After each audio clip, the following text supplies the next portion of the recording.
Habatus Renungan Harian Anak. Shalom, selamat pagi, apa kabarnya? Bertemu lagi di Habatus, hidupku bagi Kristus. Hari ini kita sudah sampai di 1 Raja-Raja yang ke-12 ayat 25 sampai yang 33. Nanti Ibu Yohana akan membaca 2 ayat saja, tetapi sebelum kita belajar, mari kita berdoa. Tuhan Yesus, kami ucap syukur untuk hari ini karena kami belajar firman-Mu. Berkati kami supaya kami mengerti, memahami, dan melakukannya dalam hidup kami. Dan hanya di dalam nama Yesus kami percaya berdoa, haleluya, amin.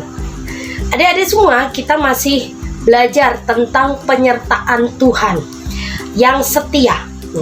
Tuhan setia tidak? Setia. Manusia setia tidak? Siapa yang di sini percaya bahwa setiap janji-janji Tuhan itu pasti digenapi? Siapa yang percaya, angkat tangannya.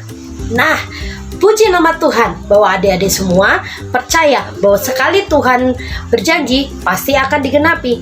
Hari ini ada orang yang diberikan janji Tuhan tetapi dia tidak percaya. Malah dia mencari-cari cara supaya dia tetap mendapat apa yang dia inginkan. Padahal Tuhan sudah berjanji, tapi dia masih ragu akan penyertaan Tuhan. Ibu Yohana bercerita tentang Yerobeam.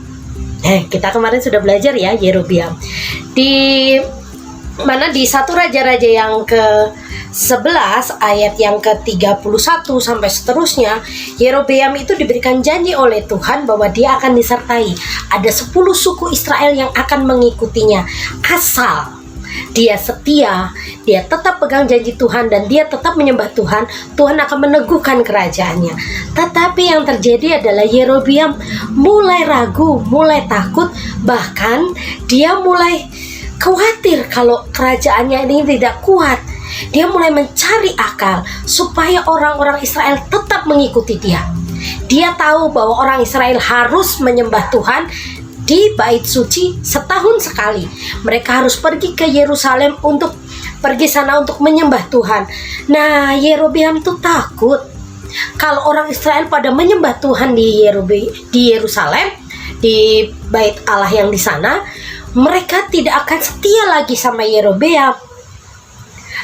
Mereka masih akan merubah setia mereka dan mengikuti Raja Israel yang di sana. Adik-adik semua, yang terjadi apa? Apa yang dia lakukan? Ibu Yohana akan baca ayat 29-30 ya. Lalu ia menaruh lembu yang satu di Betel dan yang lain di tempatnya di Dan. Maka hal itu menyebabkan orang berdosa, sebab rakyat pergi ke Betel menyembah patung yang satu dan ke Dan menyembah patung yang lain. Yerobeam tidak mengarahkan orang Israel untuk tetap setia pada Tuhan, menyembah Tuhan, tetapi malah dia mengarahkan orang Israel untuk menyembah berhala, lembu emas. Dia bukan buat satu tetapi buat 2, sehingga menimbulkan sakit hati Tuhan.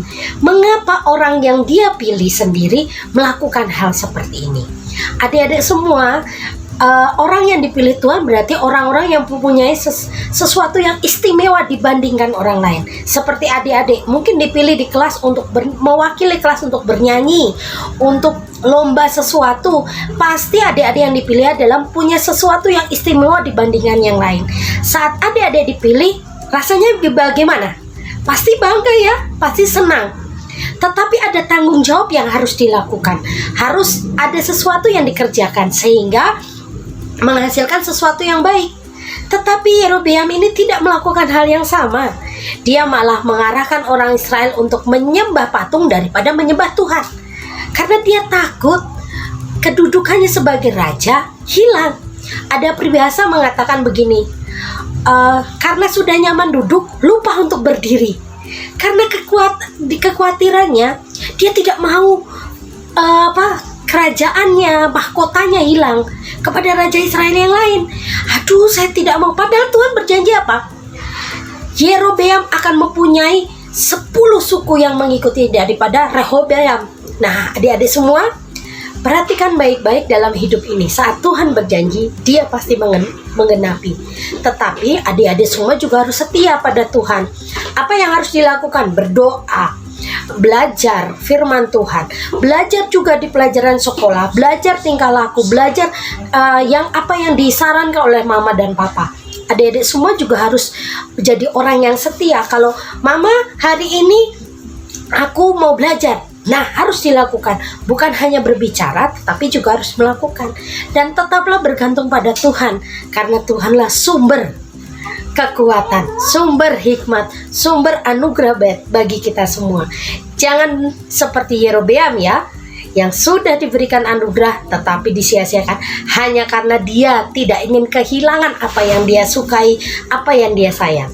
Oke adik-adik semua, terima kasih untuk tetap mengikuti Habatus setiap hari. Mari kita berdoa. Tuhan Yesus, kami ucap syukur hari ini kami belajar dari kehidupan Yerobeam yang tidak setia padamu. Ajari adik-adik semua untuk setia pada Tuhan apapun keadaannya. Berani mengatakan kebenaran, berani tetap memegang iman di tengah-tengah keadaan yang sulit. Terima kasih Tuhan untuk kebaikan-Mu, dan hanya di dalam nama Yesus kami percaya berdoa. Haleluya. Amin. Selamat pagi, Tuhan Yesus memberkati. Habatus Renungan Harian Anak.